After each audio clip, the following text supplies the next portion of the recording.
अब इसी प्रकार अचक्षु दर्शन क्या होता है कि जिस दर्शन में 4 इंद्रियां निमित्त बनती हैं। अब तो हम यही समझते हैं कि दर्शन में केवल चक्षु निमित्त बनता है? नहीं, स्पर्शन भी निमित्त बनता है, रसना भी निमित्त बनती है, घ्राण भी निमित्त बनता है और कान भी निमित्त बनता है। इनके निमित्त से इनका निमित्त बनता है और जो दर्शन में प्रतिभास होता है वह प्रतिभास का नाम अचक्षु दर्शन हो जाता है। क्या समझ? लेकिन दर्शन में न चक्षु है न अचक्षु है। अचक्षु का मतलब समझ लेना 4 इंद्रियां, स्पर्शन रसना घ्राण और कर्ण। तो दर्शन में दर्शन है, ये 4 इंद्रियां नहीं है, इसलिए सचमुच में वो अचक्षु दर्शन नहीं, केवल दर्शन है। जैसे कोई हाथ का स्पर्श करता है और उसे ठंडे गरम का प्रतिभास होता है, वो ठंडे गरम का जो प्रतिभास हुआ वो प्रतिभास दर्शन का है, वो ठंडे गरम का नहीं है और ना स्पर्शन इंद्री का है। वो प्रतिभास अपने दर्शन का है, लेकिन उसे व्यवहार कहता है अचक्षु दर्शन। उसमें स्पर्शन इंद्री निमित्त है और स्पर्श उस निमित्त है, तो निमित्त होने से व्यवहार ऐसा कहता है और ये अज्ञान से ऐसा मानता है। कैसा मानता है कि ये ठंडे का स्पर्श है और ये गर्म का स्पर्श है। लेकिन जो प्रतिभास हुआ है वो दर्शन का है, वो ठंडे गरम का नहीं है। क्या समझ? कड़े नरम का नहीं है, वो दर्शन का प्रतिभास है। क्या समझ? ऐसे ही खट्टे मीठे का जो प्रतिभास है, क्या समझ में, वह प्रतिभास भी किसका है? कि वह प्रतिभास भी दर्शन का है, ओ रसना का नहीं है, रस का नहीं है। जो गंध दुर्गंध सुगंध रूप जो प्रतिभास है वो दर्शन का प्रतिभास है, वो दुर्गंध और सुगंध का नहीं, घ्राण इंद्री का नहीं। व्यवहार तो कहता है कि अचक्षु दर्शन है। ऐसे ही जो शब्द प्रतिभास है वो प्रतिभास तो तेरे दर्शन का है, वह न शब्द का है न कर्ण इंद्री का है। व्यवहार कहता है अचक्षु दर्शन, सचमुच में वो अचक्षु दर्शन नहीं, केवल दर्शन है। इसी प्रकार अवधि दर्शन जो अवध ज्ञान से पूर्व जो सामान्य प्रतिभास होता है वह दर्शन केवल दर्शन है, वह अवधि दर्शन नहीं है। क्योंकि वो अवधि का नहीं है और अमुक रूपी पदार्थ का नहीं है, वो तेरे आत्मा का दर्शन है, वो सचमुच में अवधि दर्शन है। जो सर्वज्ञ परमात्मा को जो दर्शन होता है उसको ही केवल दर्शन मानना, ये रूढ़गत व्यवहार है। केवल दर्शन तो सभी जीवों में सदा काल निरंतर वर्तता है, लेकिन अरिहंत सिद्ध मात्र के ही केवल दर्शन मानना, कहना तो रूढ़ है और मानना मिथ्यात्व है। क्या समझ? सभी जीवों के निरंतर केवल दर्शन ही है और कोई दर्शन न तो आज तक हुआ है, न है और न कभी होगा। इस प्रकार यहाँ कली काल सर्वज्ञ वीरसेन स्वामी ने सभी जीवों के अंदर केवल ज्ञान और केवल दर्शन ही देखा है। अपने में भी केवल ज्ञान केवल दर्शन देखा है और अन्य सभी जीवों में केवल ज्ञान और केवल दर्शन ही दिखाई देता है। कहते हैं ये सब व्यवहार का कथन है।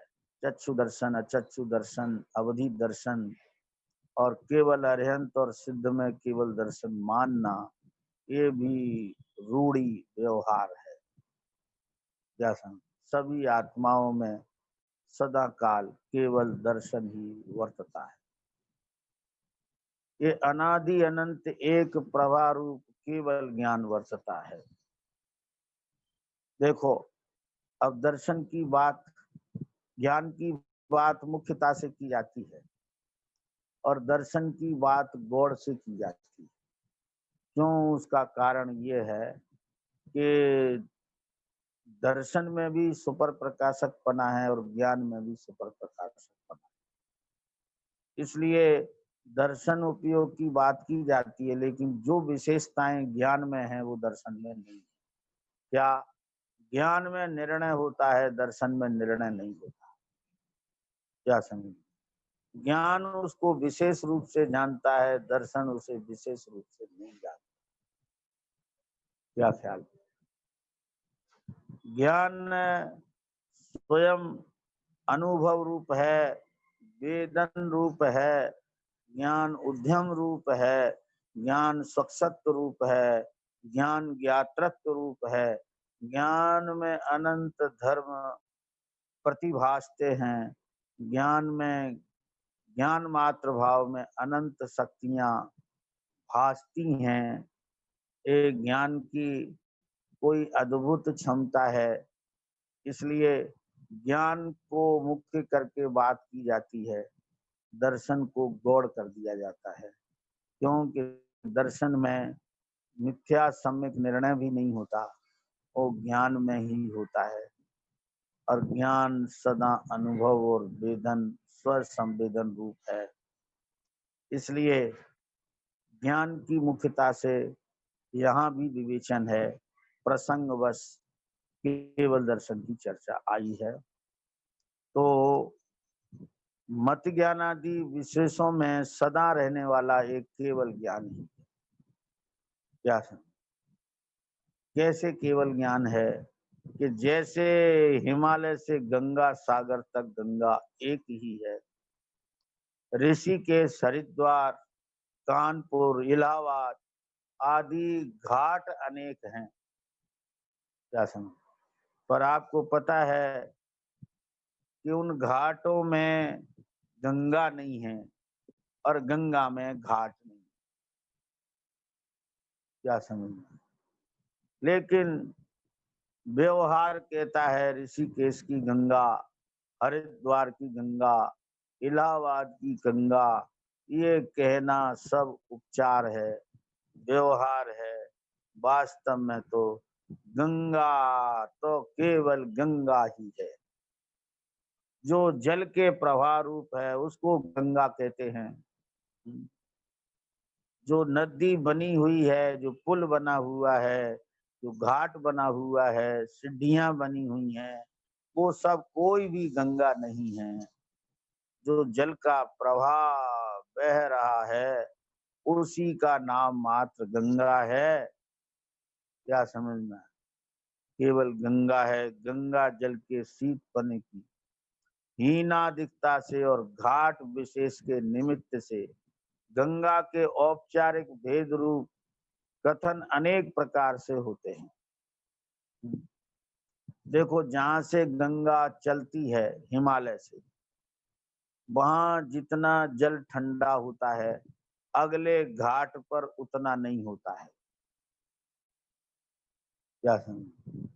धीरे धीरे धीरे धीरे ज्यो ज्यो जल आगे बढ़ता जाता है त्यों तो उसका शीत घटता जाता है। क्या समझ? गंगा सागर तक पहुंच जाता है तो गंगा सागर में जल है वो ठंडा नहीं लगता, और हिमालय से लिया है चला है तो जो लगता है कि जैसे बिल्कुल बर्फ ही रखी।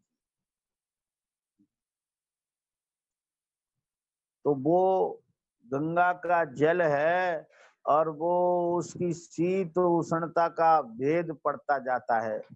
ज्यो ज्यो आगे बढ़ता है त्यों त्यों उसका शीत घटता जाता है। क्या समझ में?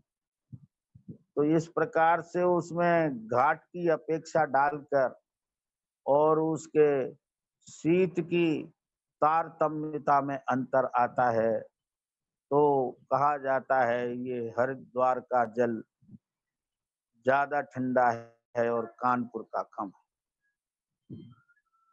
इस तरह के भेद पड़ते जाते हैं। लेकिन अगर जल के प्रवाह मात्र को देखते हैं तो वह सब केवल गंगा ही है। ठीक वैसे ही आत्मा का व्यक्त ज्ञान अनादि से अनंत काल तक केवल जानन जानन जानन जानन प्रवाह रूप एक केवल ज्ञान ही है। मति ज्ञान आदि छायोपस्मिक ज्ञान, छायक ज्ञान, इंद्रिय ज्ञान आदि संज्ञाएं अनेक हैं। क्या समझ में आया? अनेक संज्ञा इस ज्ञान की बन जाती हैं। जैसे वो जल एक इलाहाबाद का, ये कानपुर का, ऋषिकेश का, ऐसी बन जाता है। ऐसे ही निमित्त की अपेक्षा इस ज्ञान की अनेक संज्ञाएं बन जाती हैं। मति ज्ञान, श्रुत ज्ञान, अवधि ज्ञान, मन पर्याय ज्ञान, केवल ज्ञान, वो छायोपस्मिक ज्ञान, छायक ज्ञान, इंद्रिय ज्ञान, ये सब कहना उपचार है। क्यों उपचार है? कि ये सब ज्ञान के स्वरूपभूत नहीं है। वास्तव में ज्ञान केवल ज्ञान ही है। निमित्त की अपेक्षा मत ज्ञान आदि अनेक भेद रूप कथन औपचारिक हैं। ये सब उपचार किए गए हैं इस ज्ञान की अवस्था पर, केवल ज्ञान रूप अवस्था पर उपचार से संज्ञा देकर इसके नाम अनेक हो गए हैं। इससे देखो, ये कलश 140 है। इसकी टीका में पांडे राजमल जी क्या रहस्य खोलते हैं, जरा वो समझने की जरूरत है। कहते हैं इससे ज्ञानी जीव को ऐसी बुद्धि उपजती है। कैसी उपजती है कि व्यवहार ने से कहे गए मति ज्ञान, श्रुत ज्ञान, अवधि ज्ञान, मन पर्याय ज्ञान, केवल ज्ञान, ऐसे भेद विकल्प सब झूठे हैं। क्या कहते हैं? ऐसे भेद विकल्प सब झूठे हैं। ये की उपाधि से मति, श्रुति, अवधि, मन पर्याय केवल ऐसे विकल्प उपजे हैं। देखो, पांडे राजमल जी ने आज से 500 वर्ष पहले क्या बात लिख के रख दी है। इस जीव, ज्ञानी जीव को ऐसी बुद्धि उपजती है। ज्ञानियों को, जिसको ऐसी बुद्धि उपजती है वो ज्ञानी है। क्या? कि व्यवहार ने से कहे गए मति ज्ञान, श्रुति ज्ञान, अवधि ज्ञान, मन पर्याय ज्ञान, केवल ज्ञान, ऐसे भेद विकल्प सब झूठे हैं। क्या कहते हैं? सब झूठे हैं। ओ मति ज्ञान भी झूठा, श्रुत ज्ञान भी झूठा, अवधि ज्ञान भी झूठा, मन पर्याय ज्ञान भी झूठा और केवल ज्ञान भी झूठा। कि हाँ, कैसे? कि तुम उसी को केवल ज्ञान मानते हो। किसको? कि जो अर्यंत और सिद्ध के होता है। नहीं, केवल ज्ञान बिना का कोई जीव ही नहीं। सब जीवों के केवल ज्ञान ही होता है। इसको झूठा क्यों कहते हो? देखो, झूठा लिखा है, मैं अपनी तरफ से नहीं कह रहा हूं कि झूठा क्यों कहते हो। ज्ञेय की उपाधि से, क्या? ज्ञेय की उपाधि से ये मति, श्रुति, अवधि, मन पर्याय केवल ऐसे विकल्प उपजे हैं। जब हम ज्ञेय की उपाधि से ज्ञान को देखते हैं तब इस ज्ञान के ऐसे अनेक भेद खड़े हो जाते हैं। क्या समझ में है? अगर हम मात्र ज्ञान को देखते हैं तो वास्तव में निगोद से सिद्ध तक एक प्रभारूप ज्ञान केवल ज्ञान है। क्या समझ में? ये मति ज्ञान ज्ञेय की उपाधि है, इसलिए झूठा है। झूठा है इसका क्या मतलब है? कि ज्ञान नहीं है। कि ज्ञान को मति ज्ञान मानना झूठा है, ज्ञान को श्रुत ज्ञान मानना झूठा है, ज्ञान को अवधि ज्ञान मानना झूठा है, ज्ञान को मन पर्याय ज्ञान मानना झूठा है, और अरिहंत के ही केवल ज्ञान मानना झूठा है। क्यों? कि तुम अनंत के ही मानते हो, सिद्ध के ही मानते हो, सब जीवों में क्यों नहीं मानते? इसलिए आपका मानना झूठा है। केवल ज्ञान बिना का कोई जीव नहीं, और सारे जीवों में केवल ज्ञान ही है और कोई ज्ञान नहीं है। ये तो सब उपाधि जनित व्यवहार है, ज्ञेय की उपाधि जनित व्यवहार। और ज्ञेय की तरफ से ज्ञान को देखते हैं तो केवल ज्ञान दिखता ही नहीं है, और जब तक केवल ज्ञान नहीं दिखेगा तब तक आत्मा दिखेगा नहीं। क्या समझना है? आपको जेई उपाधियां दिखती रहेंगी, ये ही दिखते रहेंगे, ज्ञान नहीं दिखेगा। यदि आपको ज्ञान देखना है तो इन सारी उपाधियों को उड़ा दो, इनका आदर मत करो, ज्ञान का आदर करना सीख जाओ। आचार्य कुंद कुंद देव की प्रवचन सार की गाथा 34 की टीका में अमृतचंद देव कहते हैं, ये उपाधि है, श्रुत तो उपाधि है, और इसका आदर न किया जाए तो केवल ज्ञप्ति ही शेष रह जाती है। वो केवल ज्ञप्ति ही देखने की चीज है, जानने की चीज है, समझने की चीज है। जब ज्ञप्ति ज्ञप्ति का विषय बनता है तो तादात्म आत्मा की अनुभूति होती है, और जब तक ज्ञेय विषय बनता है तब तक वह ज्ञप्ति को ज्ञप्ति का अनुभव नहीं होता है, ज्ञप्ति का वेदन नहीं होता, ज्ञप्ति की अनुभूति नहीं होती, और ज्ञप्ति में ज्ञप्ति भाषित नहीं होती है। उस ज्ञप्ति में केवल ज्ञप्ति का अनुभव होना, यहाँ से मुक्ति, यहाँ से मोक्ष मार्ग का प्रारंभ। क्या ख्याल? तो समझने की बात है कि वास्तव में निगोद से लेकर सिद्ध तक एक प्रभारूप ज्ञान केवल ज्ञान ही है। जितने भी नाम हैं वे सब उपाधि है, और उपाधि को देखना व्याधि है, और उपाधि से रहित ज्ञान को देखना ज्ञान की समाधि है। देखो समयसार गाथा 204 उत्थानिका में क्या लिखते हैं अमृतचंद देव। कर्म के क्षोभोपशम के निमित्त से ज्ञान में भेद होने पर भी उस ज्ञान के स्वरूप का विचार किया जाए तो ज्ञान एक ही है, और वो ज्ञान ही मोक्ष का उपाय है। ख्याल में आया ना? कर्म के क्षयोपशम के निमित्त से ज्ञान में भेद होने पर भी क्षयोपशम के निमित्त से देखते हैं तो ज्ञान में भेद है, लेकिन अगर स्वरूप का विचार किया जाए ज्ञान का तो ज्ञान एक ही है। देखो समय सार भी इस बात को कह रहा है। क्या कह रहे हैं? तो क्षयोपशम के निमित्त से भेद दिखाई देते हैं, अगर ज्ञान के स्वरूप का विचार किया जाए तो ज्ञान एक ही है, तो तू उस स्वरूप का विचार क्यों नहीं करता? ज्ञान को जब भी देखता है तब भी ज्ञेय की तरफ से ही देखता है, ज्ञान को ज्ञान के रूप में देखता ही नहीं है। अरे हमारा धर्म दिगंबर है, हमारा स्वभाव दिगंबर है, हमारा ज्ञान दिगंबर है। हम इस ज्ञान को दिगंबर रूप में देखें, ज्ञेयों के आडंबर से दूर देखें, तो सचमुच हमें ज्ञान की इस दिगंबरता का दर्शन होगा, और तब तुम्हारे हृदय में इस ज्ञान दिगंबर धर्म की का बीज पड़ेगा।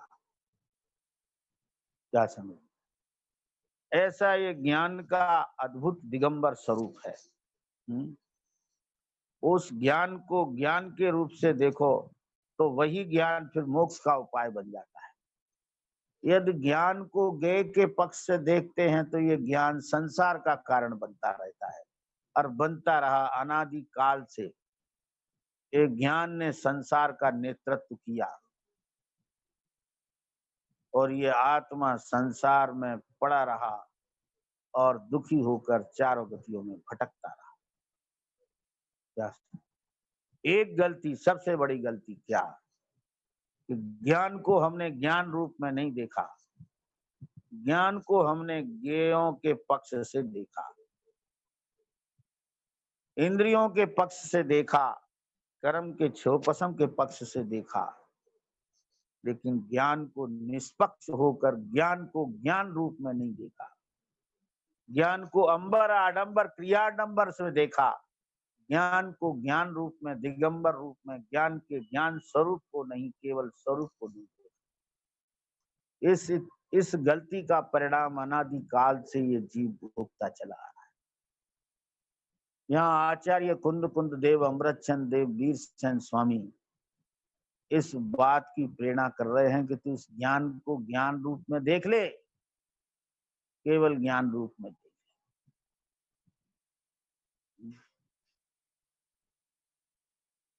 अगर देख लेगा तो यहां से ही इस मोक्ष मार्ग का प्रारंभ। शंका खड़ी होती है कि मोक्ष शास्त्र जी में तो अध्याय 1 और सूत्र 9 में मति श्रुतावधि मने पर्याय केवलानी ज्ञानम कहकर वहां 5 ज्ञान बताए हैं और मोक्ष शास्त्र में ज्ञान 5 बताए हैं और यहाँ आप रटन लगाए हो कि ज्ञान तो एक केवल ज्ञान ही। समाधान सुन लो इसका और मोक्ष शास्त्र से ही समाधान मिल जाएगा। क्या लिखा है सूत्र में, ज्ञानम शब्द एक वचन का होने से ज्ञान एक है। क्या समझ में आया? इसमें जो ज्ञानम शब्द का जो प्रयोग हुआ है, मत श्रुतावधि मने पर्याय केवलानी ज्ञानम, ये इस बात की सिद्धि करता है कि ज्ञान एक है, 5 नहीं। अब 5 जो संज्ञाएं बनी है वो सब व्यवहार की कहानी है। क्या है? ज्ञान एक ही है, ज्ञान के विशेष अवयव 5 हैं। माने ज्ञान को विशेष दृष्टि से देखते हैं और फिर उपचार कर देते हैं तो ज्ञान 5 हो जाते हैं।